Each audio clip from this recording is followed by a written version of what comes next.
Hello, everyone. My name is Shifat Ara, and I am the project manager for Diversity Works. I am hosting this event on behalf of CASE. CASE stands for Canadian Association for Supported Employment.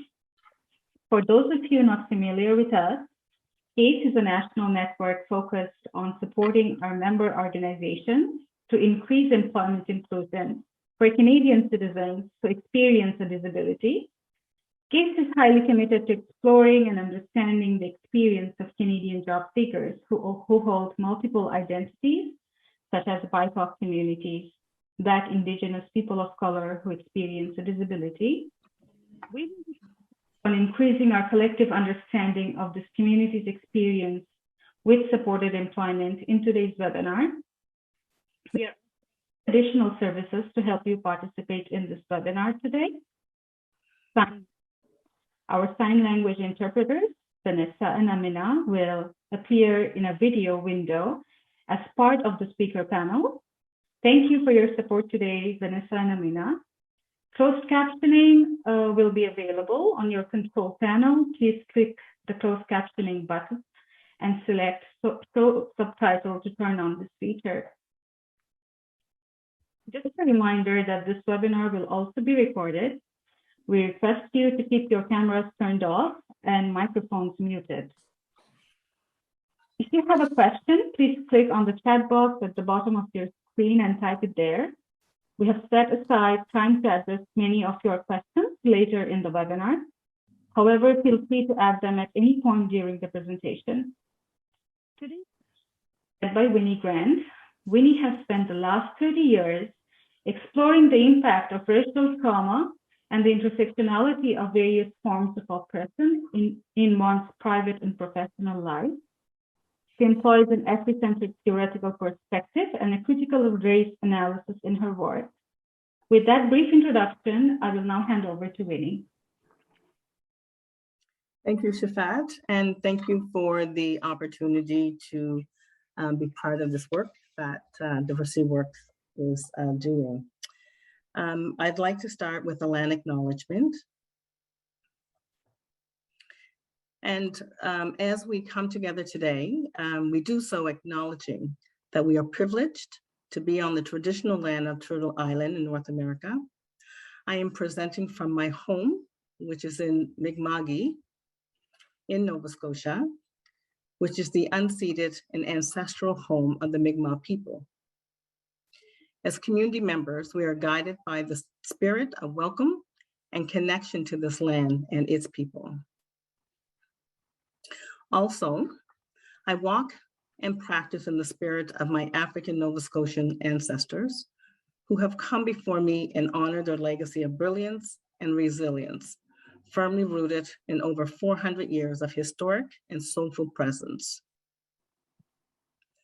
I'm ever so thankful to those that have gone before me and to those who remain among us. And I invite you to join this event in that spirit of stewardship and respect, as well as gratitude for the weather that we are experiencing today.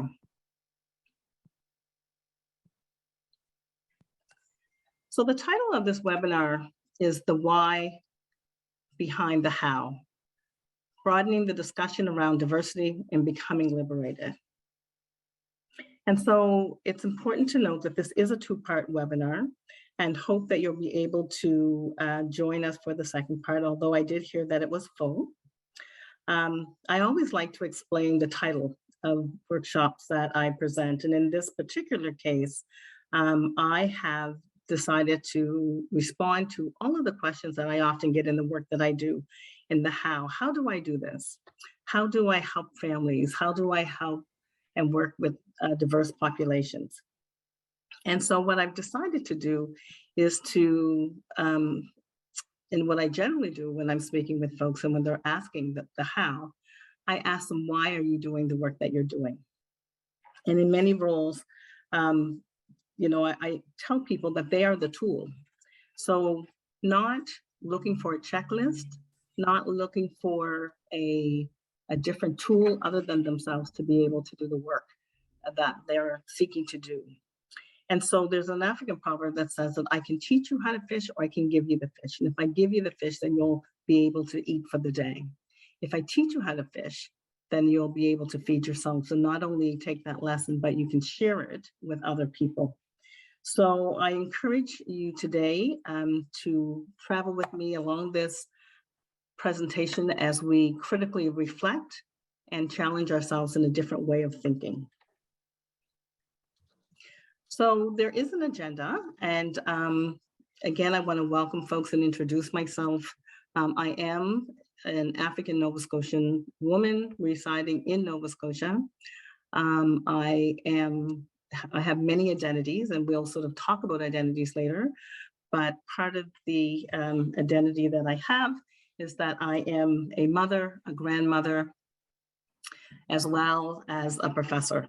So one of the things that we will talk about today, we will look at understanding the why, look at what is diversity, and there's a number of key terms that will assist us in moving through this discussion today around diversity and looking at the population that we are looking to work with, which is individuals living with a disability that identify as being Black, Indigenous, or a person of color. And so the objective for today is to increase the awareness and provide a deeper understanding of the experiences of job seekers who identify as Black, Indigenous, or a person of color living with a disability. And so as we begin this work, I look at the who and the why. And so as I indicated, the population that we're talking about today are BIPOC individuals who have a disability and living with a disability. And before we move into looking at some of the terminology, I want to show you a video, and I'll ask Albert to cue up this particular video so that it gives you a better understanding as to what disability got to do with the work that we're doing. So I will turn it to you, Albert. Welcome. We're sure glad you're here. All right. Get comfortable. Take a deep breath. And let's imagine. What comes to mind when you think of the word identity? Female. Hispanic. Buddhist. Transgender. Things that help us understand who we are and where we come from. African American. Gay. Asian. Muslim. Indigenous. The way you think about yourself, the way you are viewed by the world. Heterosexual Pacific Islander. White lesbian. Cisgender Mexican. Black male. Were those some of the things that came to mind? Did blind? Or deaf. Or lupus? Or depression. Or black male COVID-19 long hauler? Or white lesbian wheelchair user. Or any kind of disability. Well, for many of us, disability is an identity. And a community and a culture. Both a socially constructed identity and also an identity that people choose and even celebrate.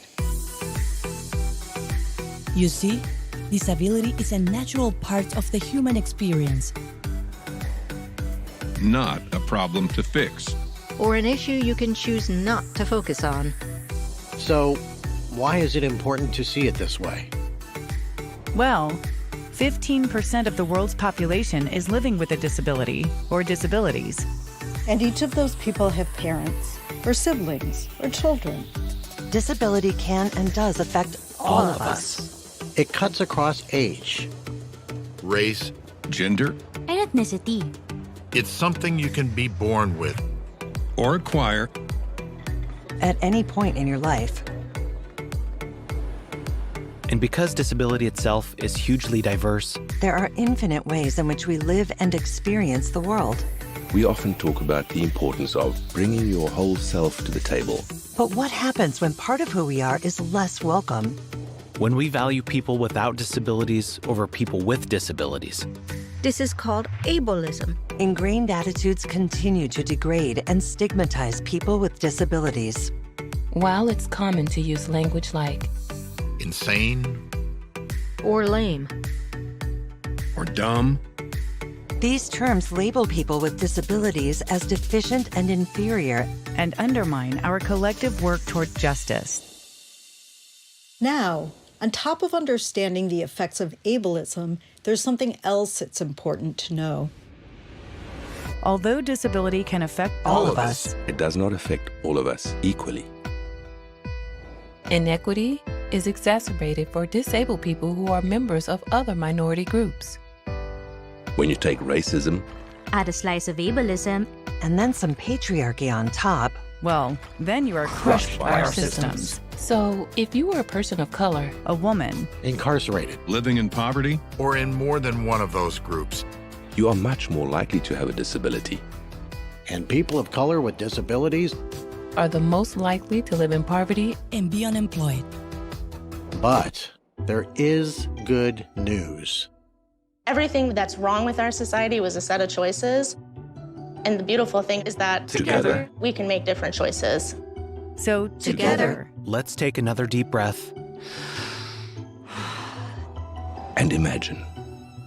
What choices can we make to truly accelerate full inclusion? What choices can we make to collectively dismantle ableism? What choices can we make to fuel our march toward social justice? There is so much. You can open up the conversation, ask questions, and listen and learn to move past our collective fear toward action. You can create a safe space for disability identity, including your own. You can ensure that people with disabilities are involved in decision-making and agenda setting.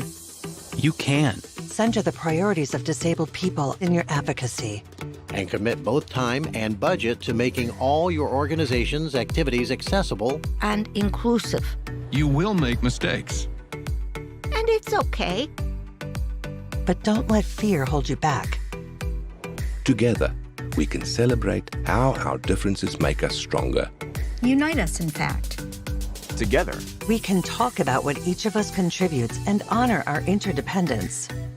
In making our systems and structures, our communities, culture, and language accessible and free from discrimination. We won't have to imagine what a just world looks like any longer. Because together, we will have built it. There is no justice without disability.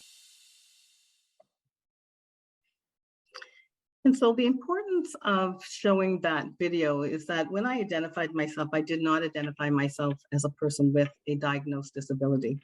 And so it's important that we do hear from that population. And so the work that I will be sharing today will be work as it relates to research around BIPOC persons living with a disability.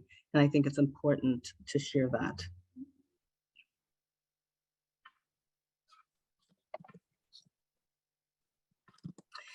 And so as you would have seen from the video, that there are lots of identities that individuals will subscribe to.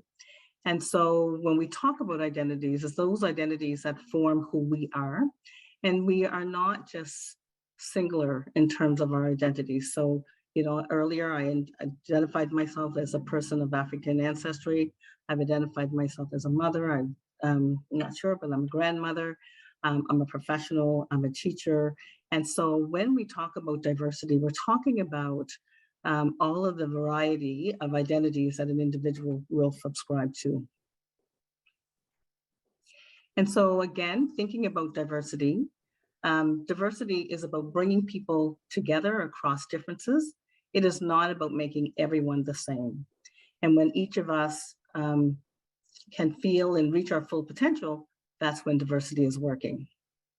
Again, diversity is celebrating and appreciating difference. It's about understanding the unique characters and abilities of people. It's not about conforming to rules and regulations that restrict personal professional growth. Diversity works when we're all eager to learn and to be curious and interested. Diversity is accepting, expecting, embracing, and respecting individuals' uniqueness.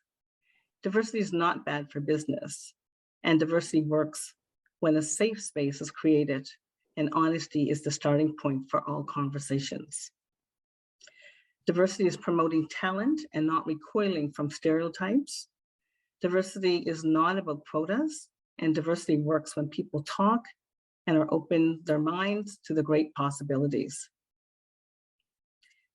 Diversity is the very thing that brings strength and makes life beautiful, vibrant, and interesting. Diversity is not tokenism or trying to put people in harmonious silos or boxes. Diversity works when we take time to get to know the people behind what we see and are brave enough to consider the possibilities of harnessing all that potential. And diversity is everybody's business. It's not a special interest issue. And diversity works when it is embedded within our work environment, value, and it comes organically and naturally. So why behind the work that we're doing? And it's important to note that as we talked about our identities earlier, we all come with different gifts, but we all have been socialized in a Euro-Western supremacy environment. And this environment influences how we think, how we see the world, how we navigate the world. It informs our decisions consciously and unconsciously. And so when diversity works, what we're seeking to have is inclusion. And inclusion is the ability to bring our whole self to work, not just a piece of ourselves, not just showing up to fit into the organization that we are working within, but again, being able to be authentic and true to who we are as individuals. And so when we talk about the inclusion, we're talking about thoughts and ideas and perspectives that matters to individuals. We're talking about equity, making sure that constantly and consistently we are recognizing and redistributing the power within the organization. We want to make sure that the diversity, that we have multiple identities represented in an organization, and that those elements of the identity and diversity are reflective of people from all ethnic populations with varying abilities.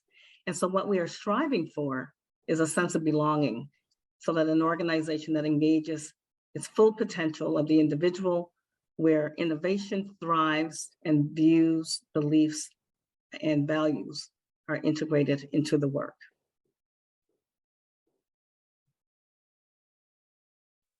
So as we've talked about before, when we have inclusion, that we're able to appreciate differences, we're able to value the individual, we're able to embrace and respect the uniqueness of the individual, we're able to promote the talent, we are working in an environment which is safe and free from stereotypes, that we are able to bring our full selves to work and be able to be interested and engage and come into an environment where we know that our ideas are valued.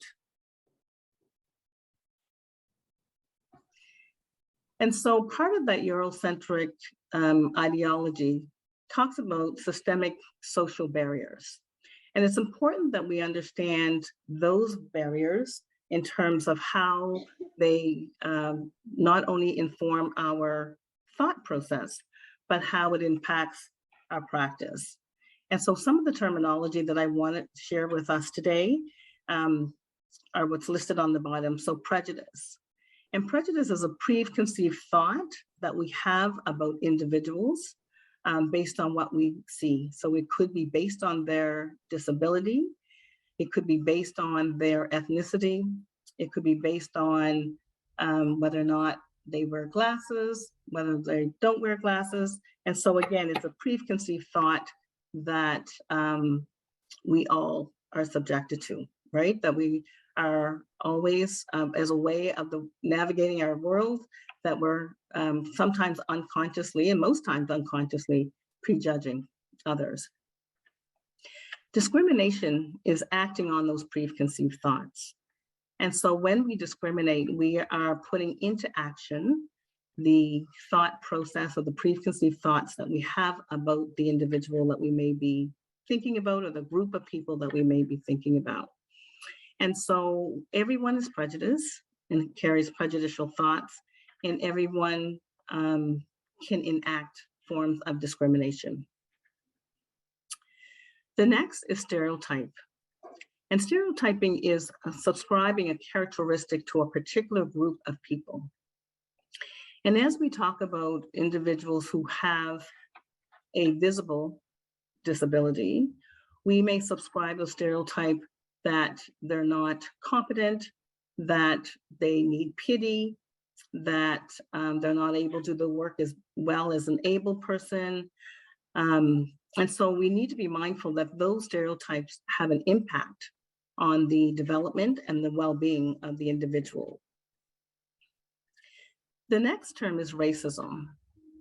And I describe racism as the oppression of a race of people.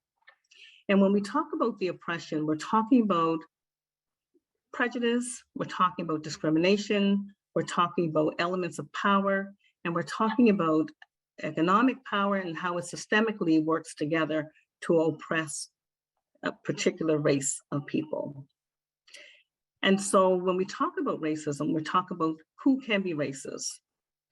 And in North America, given our social, political, and economic powers, folks who are racialized do not have the privilege or the power to oppress another racial group. We can discriminate against each other, but we do not have the ability to be racist towards each other. The other term that I like to set the stage when we're having these conversations is trauma. And I talk about trauma because sometimes we underestimate the impact that racial discrimination has upon specific populations. And we're going to talk about that a little later.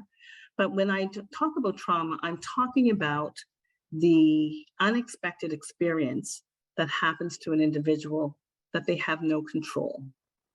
And when we think about our BIPOC population and their experiences with racism, those are experiences that happen unexpectedly and can have a long-lasting emotional impact on the well-being of the individual.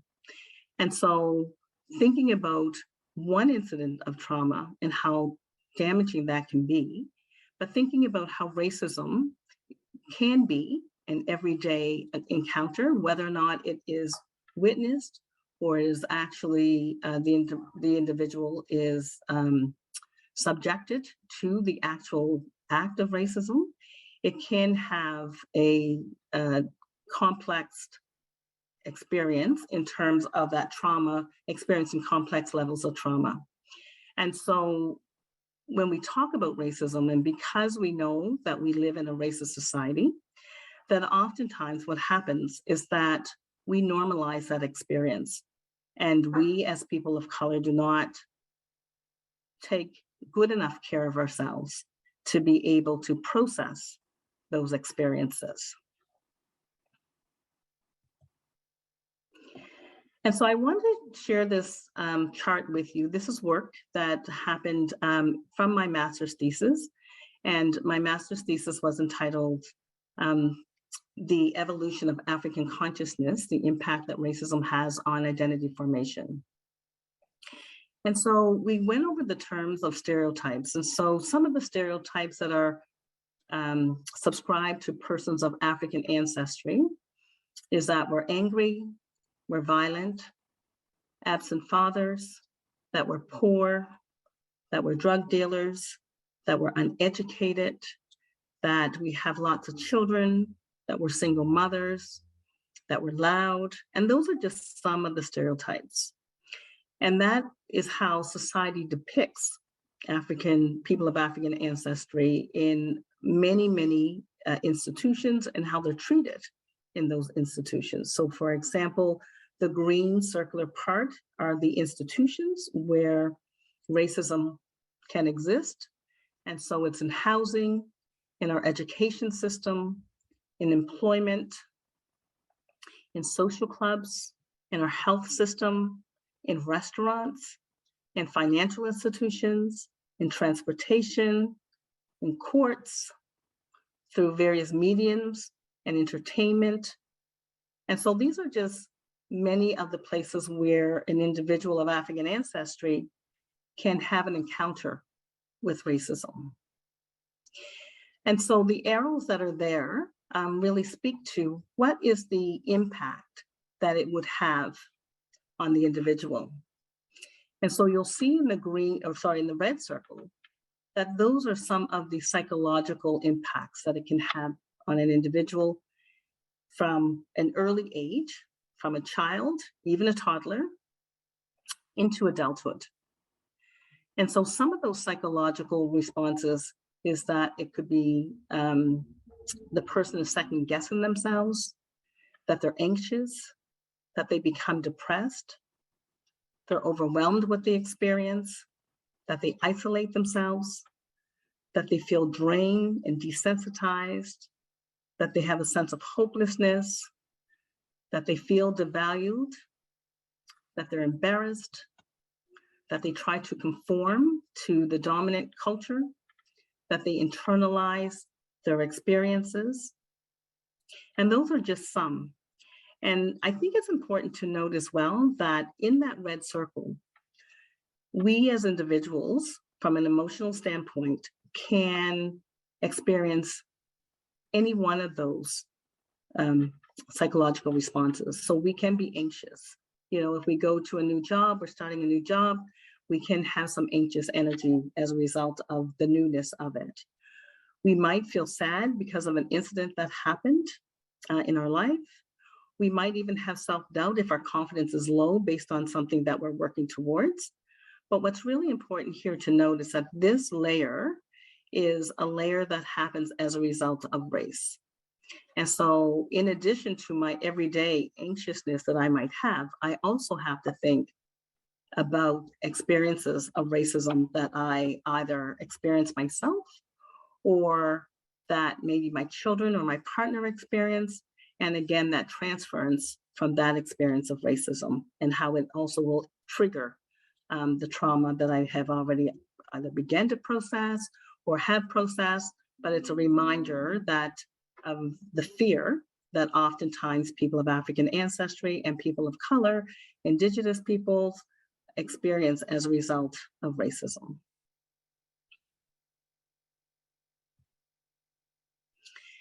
And so when we talk about the struggle, and when we talk about racism, and when we talk about the issues that individuals living with a disability, whether they're Black, Indigenous, or a person of color, oftentimes what happens is that we tend to begin to have discussions about, is my issue bigger than the next person's issue?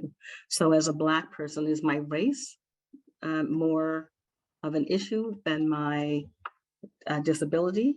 And oftentimes what happens is that we're asked to pick and choose which one of those abilities or issues are the prominent issue. And so what we need to understand is the impact of intersectionality, and that there isn't a single issue, and that we need to look at those issues in an intersecting way, and how when we're working with individuals, that working, we cannot just separate one from the other, that they do impact each other. So this video here will talk to us and help us to understand intersectionality.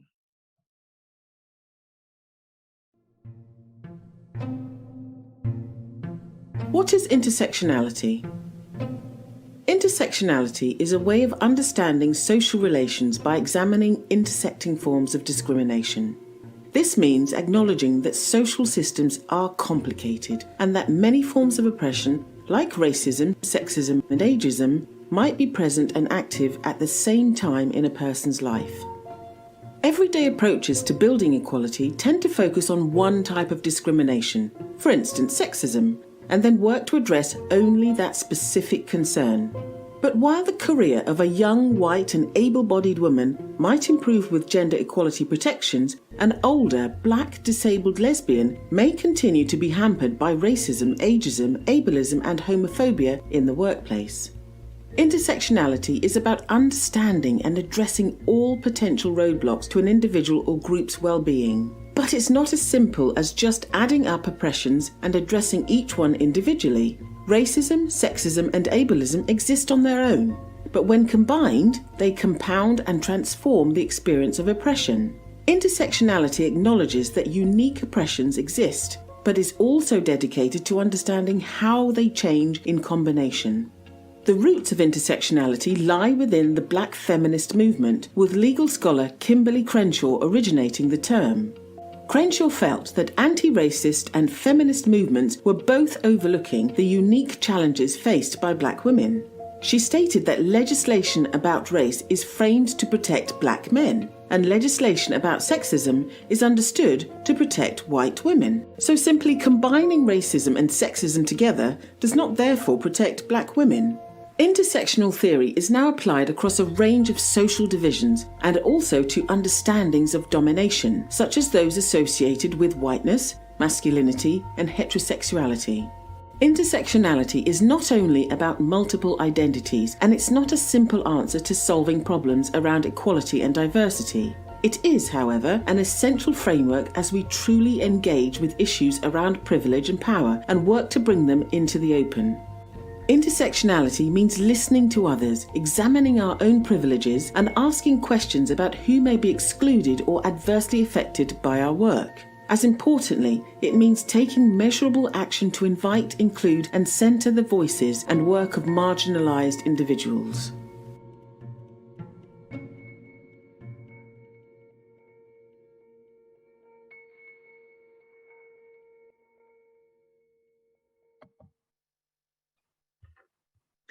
So you can see by that video that it's not as easy as sometimes when we talk about it. It's easier to talk about intersectionality than it is to work through all of the intersection identities that individuals may carry. And so, as you would have seen by the previous exercise of the rings that I showed, I put on this chart here just some of the oppressions and some of the institutions, as was put in the previous, and also the psychological impact. And so when we think about an individual who is racialized, who has intersecting identities, in addition to a disability, you can imagine the compounded pressures of identities and issues that they're dealing with as it relates to having a sense of belonging in the work environment that they're trying to enter into. And so again, if we had a person living with a disability that was racialized, was practicing a specific religion, traditional culture, was living within poverty, identified as a lesbian, was 63 years old, and had a disability, these would be compounded institutions that they would interface with that would again demonstrate discriminatory or racist practices, but also their compounded psychological impact for each one of those oppressions would also impact their social well-being. And so we talk about competing oppressions, and competing oppressions is also known as oppression Olympics, and the never-ending debate about who has the toughest struggle is characterized of marginalization as a competitive to determine the relative weight of the overall oppression of individuals or groups, often by comparing race, gender, socioeconomic status, or disability in order to determine who is the worst off or who is the most oppressed. And over the years, we've seen this play out quite frequently in our society. And when it was a discourse of the anti-Asian hate movement versus the Black Lives Matter movement, the gay community versus the trans community, or the visible versus invisible disabilities.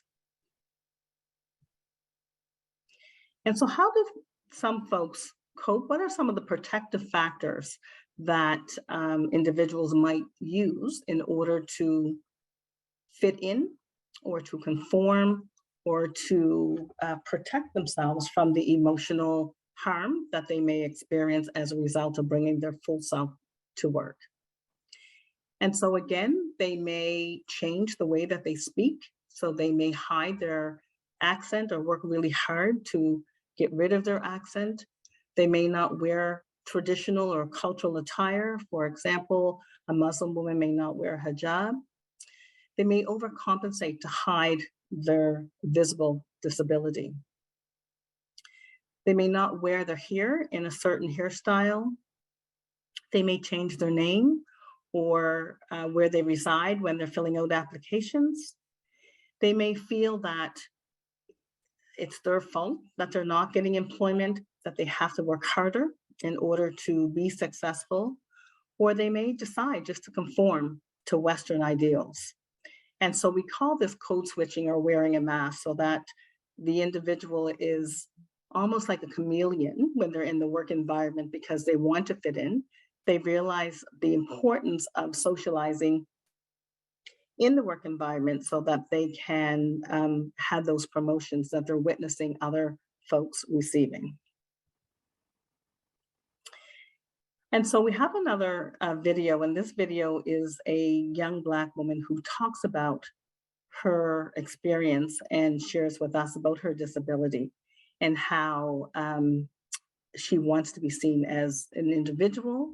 And so I'll ask Albert to cue up this video as well. My name is Carrie Gray. Carrie Gray is a Black disabled woman, and there's power behind that. In the United States, 1 in 4 in the Black community have some type of disability, whether that's visible or invisible.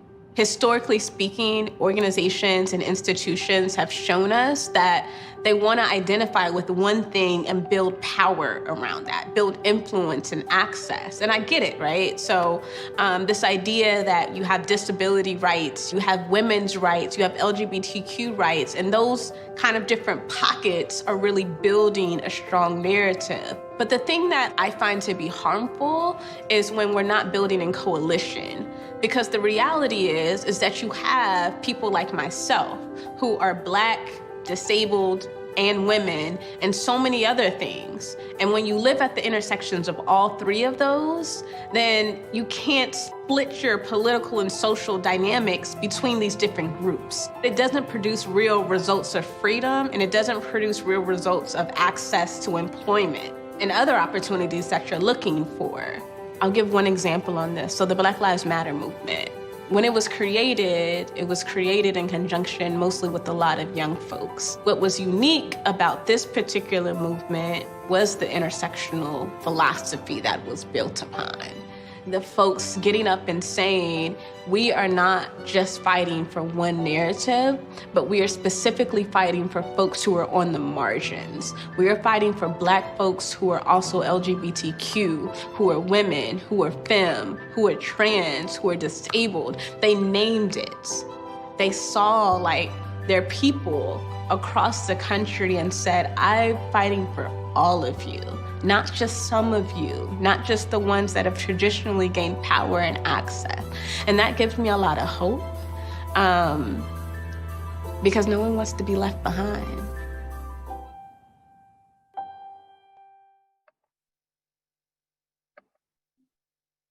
So you can see from that video that the concern is being left behind because there is a disability, being left behind because not being valued, not being seen.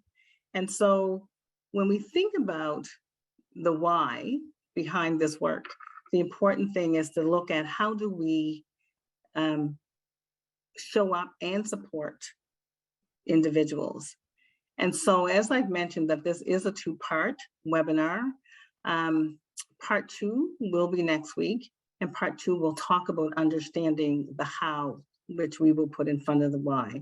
And we will talk about using an Afrocentric lens to decolonize Euro-Western ideology. And so I welcome the opportunity for folks, if you have questions, to please put them in the chat, and we will attempt to get to the chat and answer your inquiries as best as we can. Thank you for your time, and thank you for listening. Thank you so much, Winnie, for that wonderful presentation. We will spend the next few minutes going through the questions that our participants have posted in the chat box.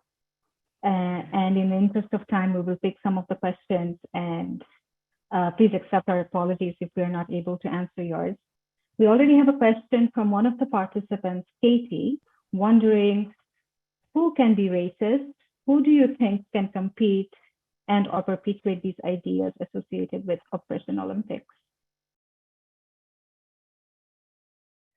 So as I mentioned earlier, when we talk about racism, we're talking about the oppression of a race of people.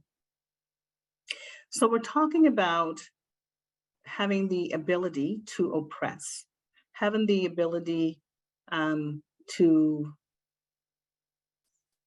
discriminate at a level systemically that it impacts the policies, the procedures, and even the way society is constructed.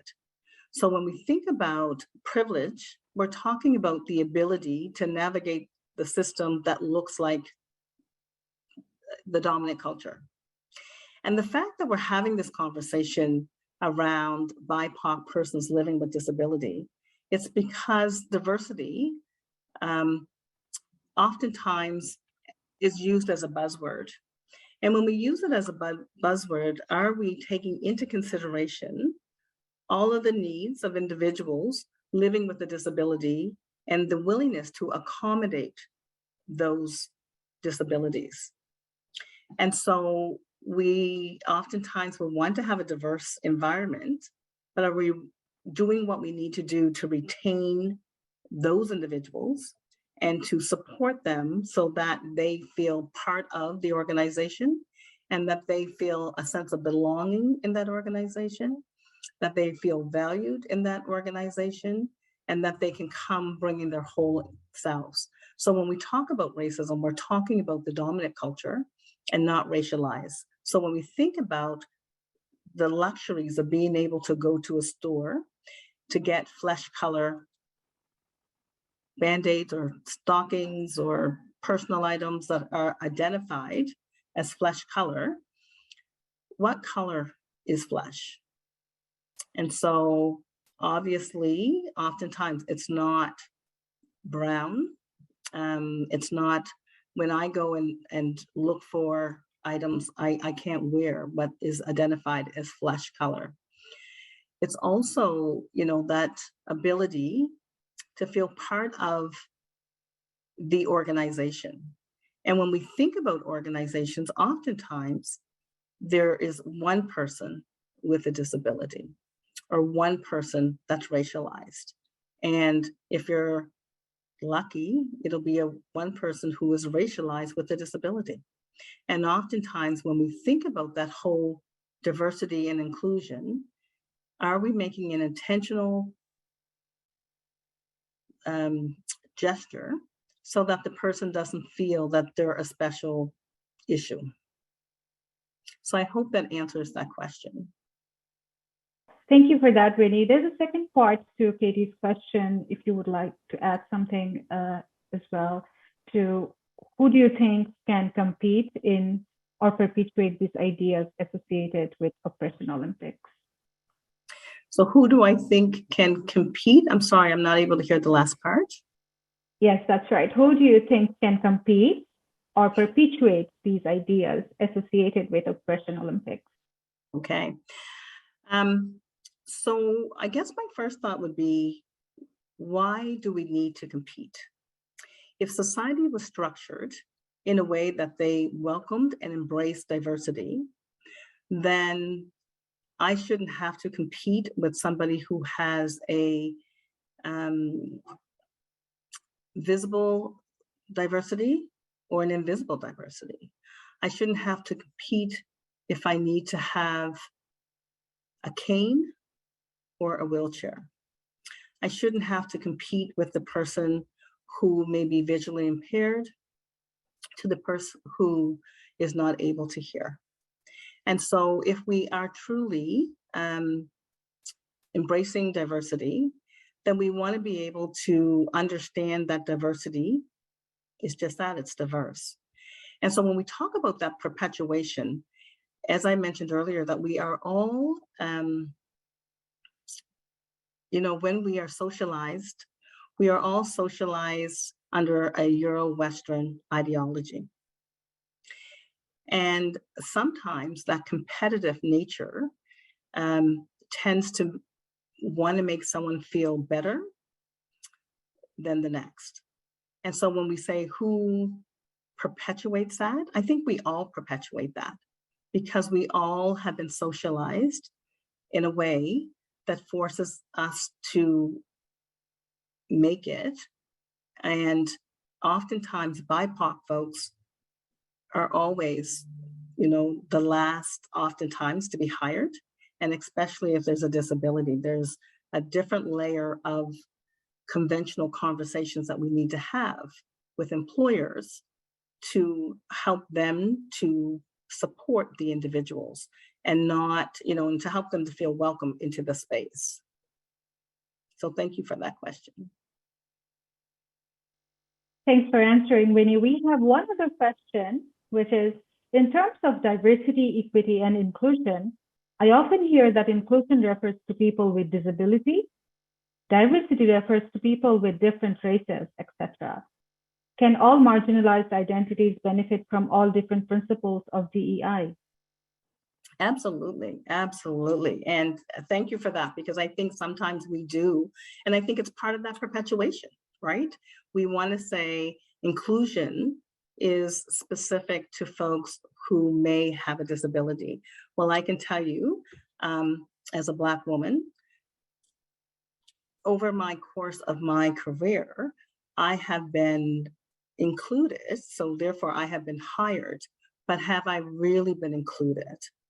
And so, when we're thinking about the equity and when we think about racism and the impact that racism has, it's not just, if I'm working in an environment and if I am providing a service, an employment-related service as a Black practitioner, and I'll be honest and tell you that when I did that, there was an experience when one of my clients said, I heard that if you were Black, Indigenous, or disabled, you'd have a job tomorrow. So how did you get your job? So it's that value and it's that respect and society. And again, it's part of that socialization. So that when I went to my supervisor and said, this was my experience, the response was, that person's really stressed because they're unemployed. And I get that. But in my role, I'm still responsible to provide a service. And so a better response might have been, how did that make you feel? We are here to support you. You are a valued member of our team. And I'm sorry that you've had to experience that. How do we make the place safe for people who look like me, whether I have a disability or not? And I should say whether I have a visible disability, because there are individuals who have invisible disabilities who oftentimes will keep it to themselves because of the fear. So absolutely, diversity, inclusion, and equity is critical to persons of color in the workforce on a general basis, and not just because there is a disability. Thanks for that, Winnie. We have received another question just now from Mike. As a disability support worker, we primarily address the disability individuals live with. We as an organization have worked hard to encourage individuals to educate themselves on their BIPOC roots and their peers' BIPOC roots, because that part of them is not always recognized as it should be. As said, their disability identity is often recognized first. What are some resources and educational tools you have found useful in your teachings to encourage exploration of individuals' full identity? Mm-hmm. Another really good question, because as I mentioned, is that, when we are working through and developing coping mechanisms to deal with racism, persons living with a disability also have to deal with coping mechanisms to live with their disability. And oftentimes what happens is that we tend to try to make the other person more comfortable with us. And so you can imagine the emotional labor that causes the individual. And so what I would encourage is that there is a need to understand all of the identities and to come to terms with, the layering of the oppressions. So recognizing that as an Indigenous person, that there are stereotypic thoughts that are subjected towards that individual because they're Indigenous. And if they're Indigenous with a disability, there's also stereotypical thoughts about disabilities. And the work oftentimes becomes ours to process. But as the employment counselor, it's incumbent upon you to understand that work as well, because we do not live day by day processing the experiences because it's normalized in society. And with that normalization, oftentimes what we will tend to hear is that, oh, they didn't really mean it. Are you sure that that really happened? I think you're a little oversensitive. So there's lots of microaggressions that happens in the workplace as well. So coping mechanisms is an absolute must. When we talk about what tools and what resources, so understanding racism, understanding intersectionality, understanding trauma and how trauma lives within our bodies and how trauma impacts the individual. And because we have those experiences, it doesn't mean that we experience them the same.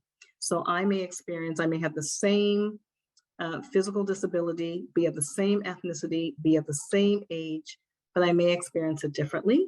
And so that is what's, I think, important for individuals to realize, that there is a difference in terms of how I cope based on my experiences and other exposures.